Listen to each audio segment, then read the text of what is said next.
recommend this bill to the House. Madam Speaker. I call Melissa Lee. Madam Speaker, thank you. Thank you for the opportunity to take a call on the Commerce Amendment Bill.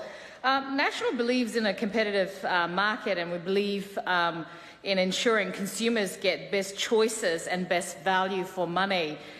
This bill would give the Commerce Commission an unconstrained power that we simply cannot agree with. It would allow them to undertake market studies and improve enforcement actions without effective ministerial oversight, which I don't think the original bill was ever actually intended. Only the minister, the person with the direct accountability to the people of this country, should have this power.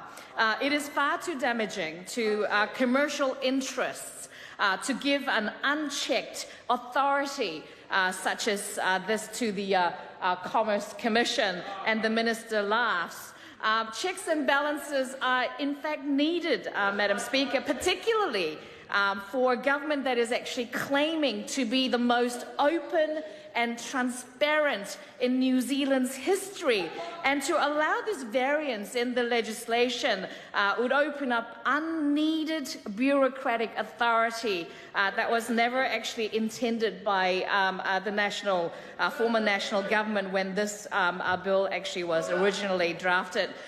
We believe in proactive legislation, Madam Speaker, for the commerce sector and for the minister to carefully determine areas where a wrong may need to be righted, not reactive areas where unelected public servants and officials could effectively make an expensive, unnecessary and potentially harmful determination. This is actually not a criticism of the Commerce Commission, Madam Speaker. I think they are a thoroughly professional group of people and they do an amazing job. They're very good at what they actually do. And my colleague, the spokesperson of Commerce, has actually spoken about this particular bill and the reasons why National is actually opposed to this bill.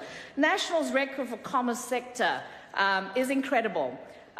Through important steps such as improved financial reporting requirements, tightened financial advice regimes, and better relationships across the Tasman with our mutual regulatory agencies, National worked to deliver more for the sector and Kiwi businesses. And earlier, my colleague Andrew Bailey actually spoke about the particular section in the bill that actually dealt with the changes to the airport regulations. And I will actually not go into that because I think I don't really understand it.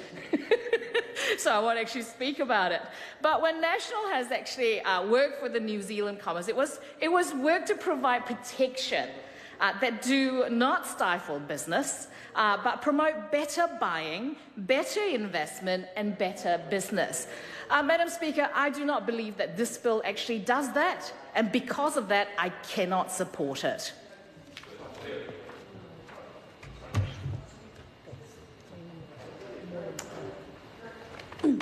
I call anybody? Madam Speaker. You call him. Kelly Tapu Allen. Madam Speaker, it's an absolute delight to speak on the Commerce Amendment Bill.